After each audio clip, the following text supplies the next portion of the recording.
Hey there, and welcome to another episode of DIY Projects with Pete. Today we're going to build a party bar cart with a wood base, concrete top, and LED lights. This is a fun project you can tackle, so let's go ahead and get started. The first step is to build the legs for your bar out of 2x4 boards. You can find all the measurements in the free plans, which are linked to from DIYpete.com/concrete party bar. Each corner is made of 2 boards. You can use pocket holes to connect the boards to form the corners and to help hide screws like I did if you'd like. Use a jig to make 4 or 5 pocket holes. Then run a bead of glue and connect the boards using 2.5-inch screws. If you don't have a jig, you can simply connect the boards with normal wood screws and glue. Next, we can construct the rest of the frame for the bar. The frame is made completely out of 2x4 boards, and cedar fence pickets are added on the sides later. Now, when assembling the frame, I used a combination of glue and wood screws. You'll want to first pre-drill prior to inserting the screws to help prevent the wood from splitting. And once all 4 of those legs are connected, go ahead and add the center supports.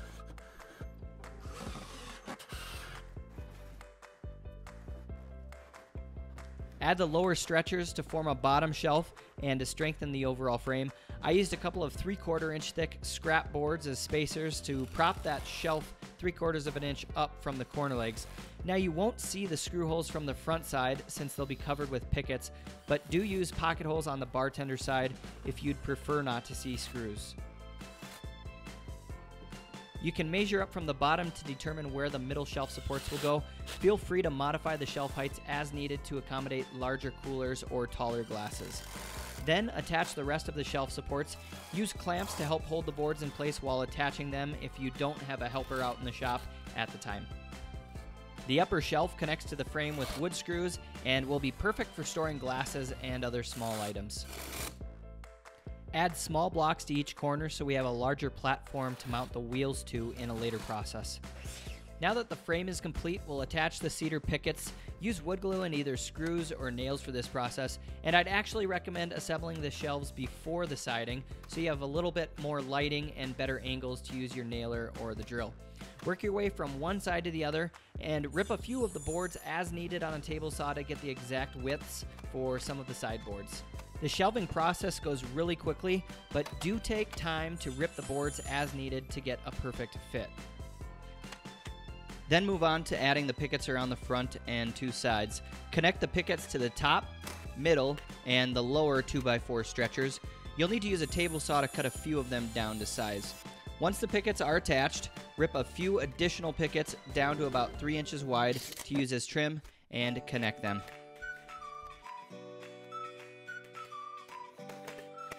Flip the bar base on its side so we can attach the caster wheels. You'll want to pre-drill for each hole, then connect the wheels with leg bolts. Add a wheel in each corner, and lastly, roll it outside to start the sanding process.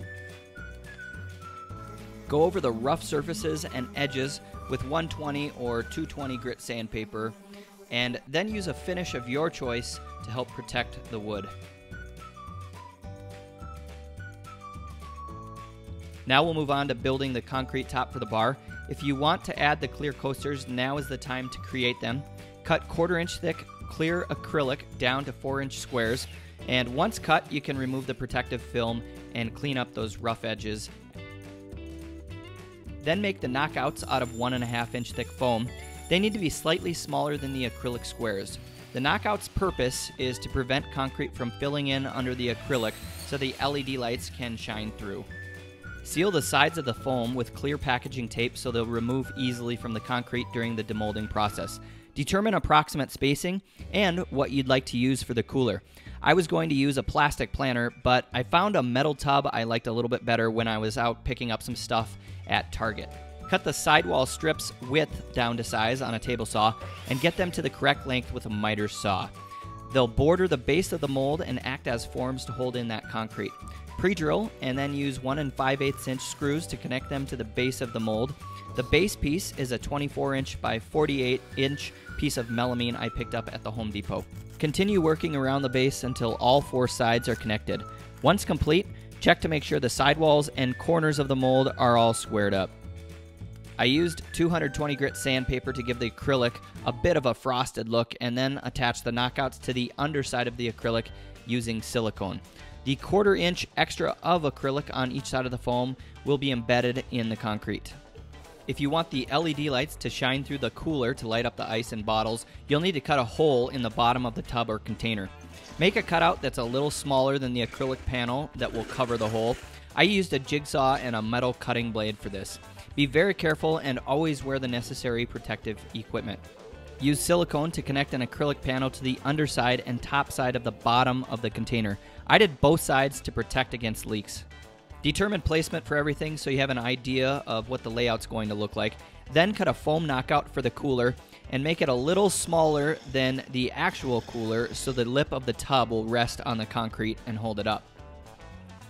Take your time cutting the foam, seal the sides with packaging tape, and then secure the knockout as well as the coasters to the bottom of the mold using silicone.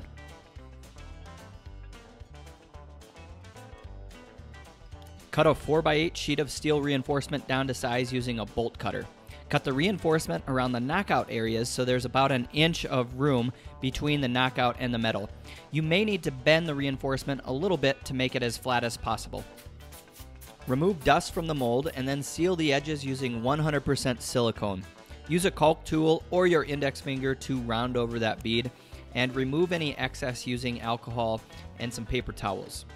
Let the silicone and the secured knockouts cure for at least a few hours prior to pouring the concrete. Do a final cleaning prior to the concrete pour using alcohol and some clean towels. Mix up some concrete in a tub until it's about a pancake batter consistency. I'd recommend reading the manufacturer's instructions on mixing because all types and brands are going to differ. If you want to color the concrete, you can add a pigment during the mixing process. Once you've got the right consistency, use a bucket to transfer the concrete into the mold. Pour the concrete so that it covers the entire bottom of the mold and fill it a little more than halfway full. You'll want to vibrate the concrete throughout the process to remove as many air pockets as possible. Use your fingers to make sure the concrete goes into the corners and around all the knockouts. For a smaller project like this one, shaking the table up and down will do a really good job vibrating the concrete. You can also use a rubber mallet or run a tool like an orbital sander around the sidewalls that vibrates. Let the concrete set up for a few minutes while you mix up additional concrete, then add the reinforcement and make sure it sits as flat as possible. Continue adding concrete to the mold until it is full or slightly over full. Vibrate the concrete to help remove air pockets and level the concrete. Use a flat board to screed the concrete, which will level out the surface and remove any excess. Move it back and forth in a saw-like motion and fill low areas as needed. Since the coaster areas are sticking out 1/4 of an inch, you'll want to use a trowel to remove excess concrete and to level things out as best as possible in those tighter areas. The bottom surface should be nice and flat so it will rest evenly on the base when installed. Lastly, cover the concrete with plastic to help it cure more evenly. Wait about 2 to 3 days before removing the concrete from the mold. Demold the concrete by first removing each of the screws. Slowly pull away the sidewall and get your first look at how the concrete turned out. It sometimes helps to use a flat chisel to pry the sidewalls away. Pry between wood surfaces and never against the concrete. Continue around all 4 sides until all walls are removed. Smooth over rough edges using 120 grit sandpaper. Always sand from the corner out and not in the direction of the corner. This prevents you from accidentally blowing out a corner since the concrete is actually still continuing to cure. Carefully remove the coaster knockouts using a flat chisel to pry them out. You can remove excess concrete and silicone as needed using a chisel and a razor blade. Then use a shop vac to help clean out each coaster area. Lay out scrap pieces of foam under where you'll flip the concrete. This will protect the edges while flipping and also distribute the concrete's weight and allow airflow around all the sides. Slowly tilt the concrete vertically, then move to the other side of the table and lower it. Carefully pull the mold away from the concrete. Sometimes it can be a bit stubborn, but usually it pops off quite easily. It's still a diamond in the rough, but here is how it looked right after removing it from the mold. Pop out the cooler knockout and then begin cleaning up the areas around the coasters. A razor blade and a little sandpaper will do the job. Move outside to sand over the entire concrete top. You could wet polish it if you'd prefer. If you have air voids, fill them in as needed using a slurry mixture. Check out my concrete dining table video for more information on that process if you need it. Now we'll move on to sealing the concrete. I like to first saturate the concrete with water, then I'll do a total of about 6 coats of concrete counter sealer. Dilute the first few coats with a bit of water, and the final coats should go on full strength. Apply the sealer using a clean microfiber rag, let it cure, and then insert the cooler. To light up the bar at night, I picked up a 16-foot reel of battery-powered LED lights on Amazon. Pick up some heavy-duty Velcro to attach and string the lights under each coaster and underneath the tub. I strung the lights under the coasters first and went under the cooler area last. The LED lights have all sorts of color options and patterns that can be changed with the remote, which I think is pretty darn cool. When the bucket needs to be removed, simply undo the Velcro beneath it. Alright, get that bar all stocked up, throw a barbecue, and enjoy your brand new concrete party bar. Please give this video a thumbs up if you found it helpful, and comment below to let me know about other projects you'd like to see made in upcoming videos.